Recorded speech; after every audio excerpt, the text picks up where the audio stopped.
and welcome to Gen Fry Talks. I'm Gen Fry. Gen Fry Talks is a social justice firm in which we focus on empowering and educating those within athletics through an anti-racist lens. I am so lucky for this episode to have a special guest, Dr. Marissa Nichols from Boston University. Hello, Marissa. Welcome, welcome. Hi, Jen. Hello, and please tell us a little bit about yourself.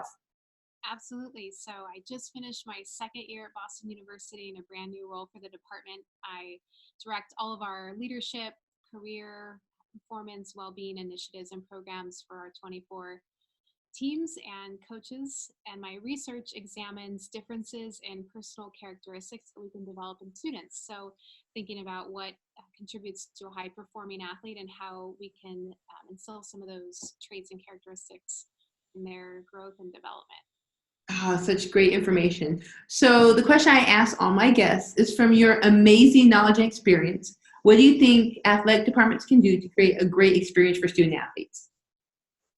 From my perspective, what athletic departments can do to create a great experience for their student athletes is thinking about how we are individualizing their development to help increase overall performance and well-being. And so this is an area that I'm extremely passionate about. And knowing that I'm in charge of an entire program and its operation and execution from a strategic level, there's also this fuel within me to determine what are the traits that each student athlete can develop further in order to see those gains in their performance and then just their overall experience at Boston University. And so I like to think about my work as how can we really identify what are those characteristics or traits that tie back to performance, knowing that if you're in a classroom with 50 student athletes and you are directing or leading a session on resilience, every student in that session is going to be in a completely different place. And so if we were to individualize the development more, we might have some students who are really focused on that resilience, whether it's they're practicing taking more risks on the field or they're working on their self-talk to bounce back further. Whereas some other students might already be in a great space with that particular skill and their focus might be more on, say, their motivation levels or their commitment to their endeavors and then seeing that payoff based on that level of commitment increasing. So ideally, I want to help create the systemized approach to how we're developing our student athletes, and I think that that can be a really meaningful contribution to athletic departments. I think absolutely can. I think just what you said with the systemic approach of really individually tailoring to these student athletes, because everyone's in such a different space. And sometimes we see these programs that are kind of tailored to more of the general body instead of focusing on what different athletes need to be able to be successful. So, I'm going to hear coaches and administrators say, okay, well, we can't afford to hire somebody to individually do this. So what kind of tips can you give to maybe a small program or a one-person office, kind of like yourself, and say, hey, these are a few things that you can do to kind of get the ball rolling in order to individualize programs and different things for student athletes? That's a wonderful question. And just for the record, I certainly don't get to do the individualized development in my role, being that it's a new program and we have a lot of programmatic things we're working to accomplish.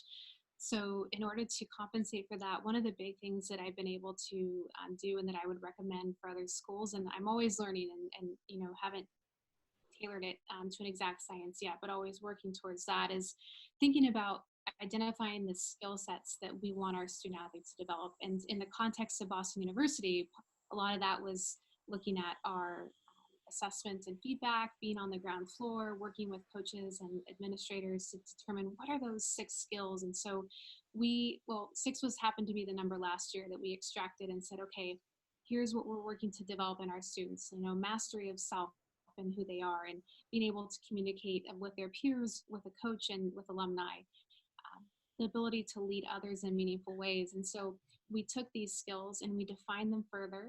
And then ideally, you're looking at where students are at in those particular areas through assessment, and you can tailor a lot of your curriculum and your sessions towards growing in those areas really meaningfully. So for example, we looked at how many hard and difficult conversations are students having currently, and then we are able to take that knowledge and say, wow, this is an area where we can really develop further. And so introducing, for example, the crucial conversations framework which is validated in science, and being able to really tailor the curriculum to those students to really help enhance their ability to have some of those more difficult conversations. So I would say, in summary, thinking of it more in grouping.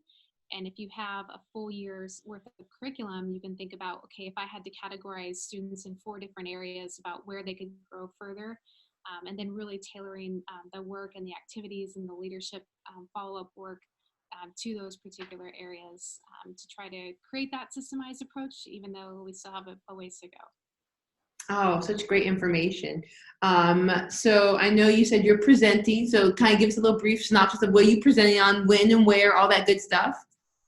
Absolutely. So I have the honor of presenting again at N4A this year at a concurrent workshop with 2 wonderful colleagues, Maya Osiri at Georgetown and Lamar Pottinger at Texas Tech.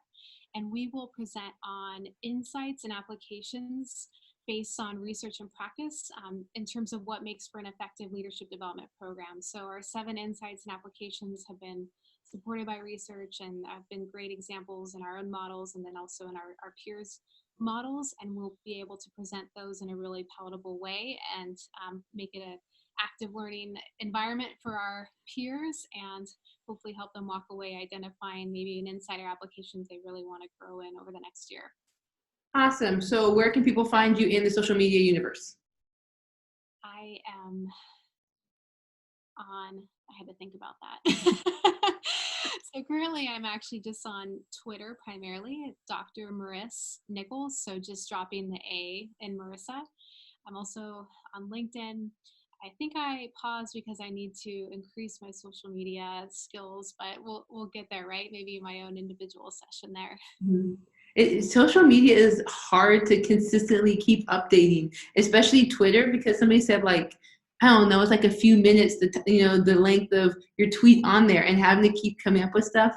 I'm pretty bad with social media. I'm not even gonna lie. I'm like, ooh, let me get this going. Let me get my life together before I start putting more stuff up there.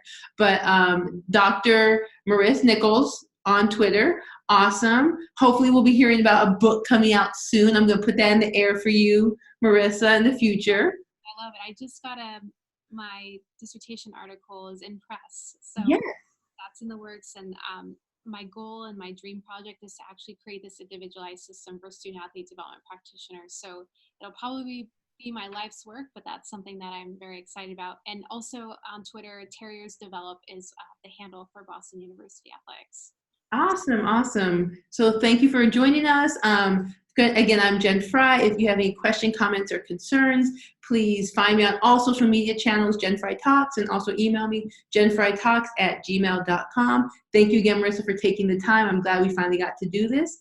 And if you're listening, please follow her on Twitter so you can hear all the amazing things she's doing. Thank you. Thank you, Jen, so much.